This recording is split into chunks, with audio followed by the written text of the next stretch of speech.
Bakit di sumasagot jowa ko? Mga walang yatong mga to, naglalandian pa sa harap ko. Aba, kaya pala di ka sumasagot sa mga tawag ko? Kasi nakikipaglandian ka pala dito kay Samantha? Excuse me? Jowa ko yan. Excuse me? Nauna siya naging akin. Inagaw mo lang. At ikaw, break na tayo! Nababaliw na ata yun. Okay, class. Ibibigay ko na yung mga grades nyo. Samantha, naka-98 ka. Ikaw ang highest. Deserve mo yan, Samantha. Thank you, ma'am. Paano naka-98 si Samantha? Puro kalandian lang naman hinatupag niya. Kapag inggit, pumikit na lang. At kayong lahat, 95. Maliban lang kay Scarlett, ikaw lang ang bagsak sa buong klase. Bagsak ako? Hindi pwede, ma'am. Ipasa mo ako. Wow! Anong ibibigay kong grade sa'yo, madam? Di ka naman pumapasok sa subject ko. Lagot ako sa nanay ko nito. Nay, bagsak po ako. Ayan, kaka-boyfriend mo kasi yan. Huwag ka na umuwi dito, ha? Paano na ako neto? Miss, huwag kang gagalaw. Hold up to. Wala na bang mas mamalas pa sa araw na to? Akin na phone mo, tawag mo. Kuya, wag po. Akin na. Ayoko na. Ayoko! O anak, anyari sa'yo? Anay, masamang panaginip lang. Ayan, hindi ka kasi nag-i-skincare bago matulog. Ganun pala yun, Nay. Oo, anak. Try mo tong overnight serum ng Garnier. May 10% pure vitamins ito so that you can #power through the night. Kaya goodbye na sa mga nightmares. Sige, Nay, tatry ko.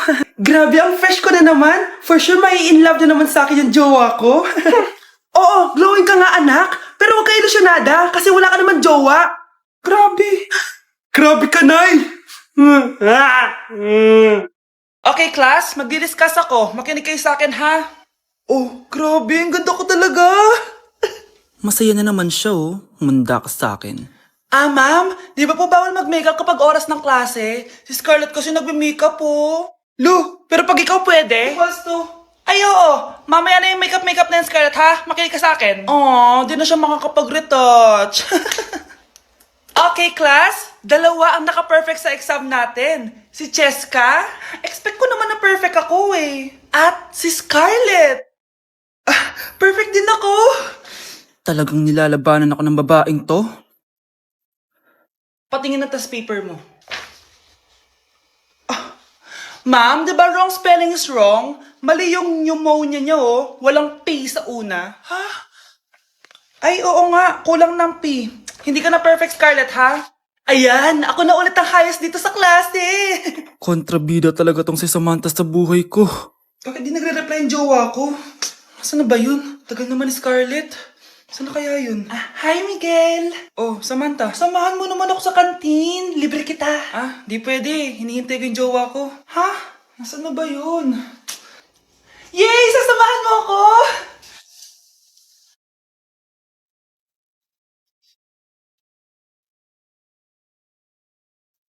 Ha? Wala naman ako sinabi!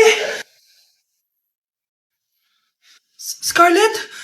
Mainis ka lang, dapat lang sa'yo. Lahat na lang kinukuha sa akin ni Samantha. Ibubunyag ko na yung sikreto ng pamilya niyo.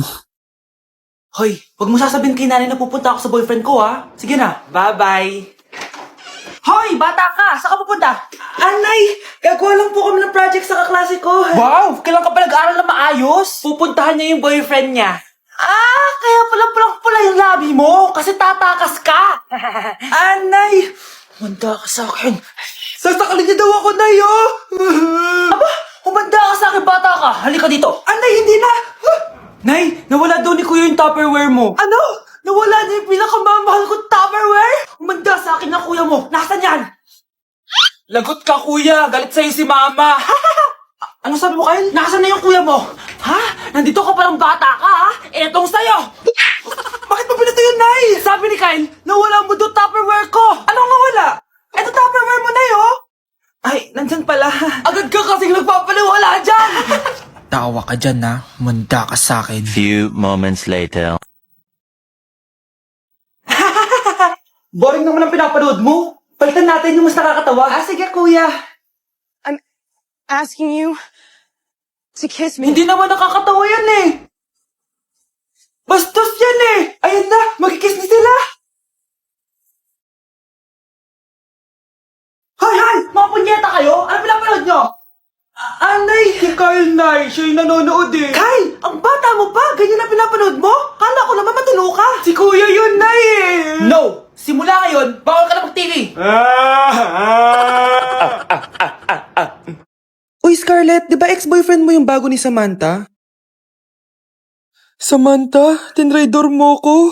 Hi, Scarlett! Sabay na tayo mag-review. Sino ka? Lu, ako to, si Michael. Kaklase mo ako, di ba? Alam ko lahat ng sagot sa exam. Talaga ba? Sige na nga. Turuan mo ako dito. Yes! Sabay tayo magiging perfect. Uy, sarap niyan na. Oh, mag-isa ka lang? Oo. Wala naman akong kaibigan dito eh. Ako, pwede ba ako maging friend? Boyfriend. Ha? Ayan ka na naman eh. Joke lang, ito naman. Kain na nga tayo. Oh, Scarlett, ano yan? Ba't ka na kasi mangot? Bagsak kasi ako sa quiz kanina. Naku, okay lang yan. Ako nga, araw-araw bagsak sa'yo eh. Ha? Ano sabi mo? Sabi ko, smile ka na kasi pasado ka naman sa akin. Alis na ako, pasok na ako ah. Baliw. Ay, umuulan pa! Ang mga gamit ko! Ayan, di ka kasi nagdadala ng payong. Pag ikaw nagkasakit ha, salamat ka, nandito ako. Michael, ba't nandito ka pa? Hatid na kita sa bahay niyo, baka mapano ka pa. Gusto ko safe ka makauwi. Lo, sige na nga. Nasaan ka? Scarlett? Michael? Ship ko kayo. You may kiss the bride. Mag-kiss na kayo. Anong kiss? Lu, parang di gusto. Dalian yan, nakis mo na sa noo. Humanda ka, Scarlett. Tapos na yung maliligayang araw mo. Hi, Bes! Uy, Bes! Boyfriend ko nga pala, Michael, si Samantha, best friend ko. Hello, Samantha. Nice to meet you. Hi, Michael. Ako nga pala si Samantha. Una na kami, Bes, ha? Bye-bye. Masaya naman kami dati. Inagaw lang siya ni Samantha. Yung best friend ko pa. Wow! Gising na siya! Ang pala mo nandito sa bahay. Nay, wag ngayon, please. Alam mo, bilib din ako sa'yo eh. Wala na nga tayong makain, nagpabuntis ka pa. Buti pa yung anak ni Rosa. Pag-aaral ang inatupag. Nakakawalang gana. Yan, umalis ka. Diyan ka magaling. Kasalanan mo to! Sinira mo yung future ko! Ate, please, tigilan mo yan. Walang kasalanan yung bata. Hindi! Dahil dito, galit sa akin si nanay. Kaya dapat mawala na to. Ate, wag! Ate! Anak, kain ka na. Nay, Sorry anak ha sa mga sinabi ko. Hayaan mo, babawi ako sa'yo ha. thank you, Nay. Nay, sumasakit yan ko. Nay.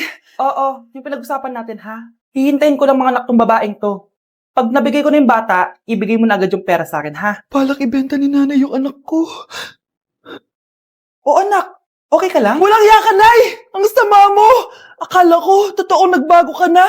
Pera pa rin pala yung nasa utak mo. Abay, bakit? Wala ka nang pakinabang dito. At least yung anak mo, mapapakinabangan ko. Wala ka namang papakain dyan eh. Napakasama mo! Lalayas na ako sa impyernong to! Sige, lumayas ka. Sino tinakot mo? Tignan natin kung saan ka pupulutin. Hello, Bes. Hello, Bes. Kilala mo ba si Edward? Oo, Bes. Siya yung ama ng dinadala ko. Mayaman pala sila, Bes. Gusto kanyang makita kasi gusto niyang panagutan yung baby mo. Talaga? Oo, Bes. Ito na yun, Bes. Bes, hindi mo na kailangan magtiis na nanay mo. Hindi pwedeng anak ko lang ang makikinabang sa yaman ng lalaking yun. Dapat ako din. Anak, kunin mo yung cellphone ko sa kwarto. May tumatawag ata. Sige po, Nay.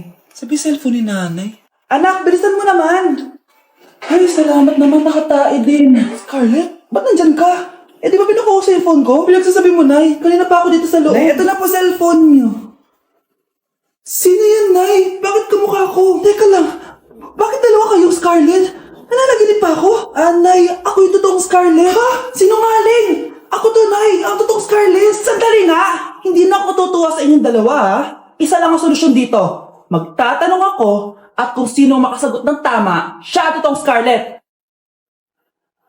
Unang tanong, saan ako may balat? Balat? Nay, sa puwet. Nay, sa kifi. Tama, kifi. Ha? Totoo ba, Nay? O, diba, alam ko. Susunod na tanong. Ano ang timbang ko? Mukha kang 100 kilos, Nay. 75 kilos? Tama, 75 kilos. Yes. Huling tanong. Ano ang birthday ko? Birthday? Mahina pa naman ako sa ganyan. April 14, 1977? April 15, 1977. Tama! Ikaw nga, totoong Scarlett! At ikaw, ikaw, dahil talo ka, lumayas ka na dito, impostor! Sino ba kasing Scarlett na yun? Bakit kamukha ko siya? Anak, kilalang kilala mo talaga ako, no? Siyempre naman, Nay. Anak mo ko eh.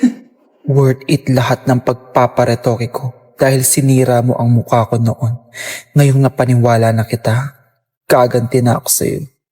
Dok, bakit ka meron neto, ha? Bakit may picture ka ng nawawala akong anak? Hindi mo ba talaga ako naaalala? Hindi. Sabihin mo sa akin, buhay pa ba ang anak ko? Umalis ka na. Marami pa akong gagawin. Buhay pa ba ang anak ko? Oo! Buhay na buhay ako! Ako ang anak mo na iniwan mo sa palengke dati! Nagtataka ka? Isa na akong trans ngayon. Alam mo, buti na lang may mabait at mayamang pamilyang kumukup sa akin. Kaya maganda yung naging buhay ko. Tignan mo, naging doktor pa ako. Kaya salamat sa'yo at iniwan mo ko. Anak, hinanap kita. Umasa ako na babalik ka. Hindi na importante yan. Ayaw na kita makita at hindi na kita kailangan. Kaya umalis ka na! Hello po. Kamusta po yung pasyente? Dok, si nanay naman yung nagkasakit. Kamusta na siya? Okay naman. Sa iba ko na lang siya ipapaasikaso, ha? Anak? Anak, please! Bakit anak tawag mo sa kanya, Nay?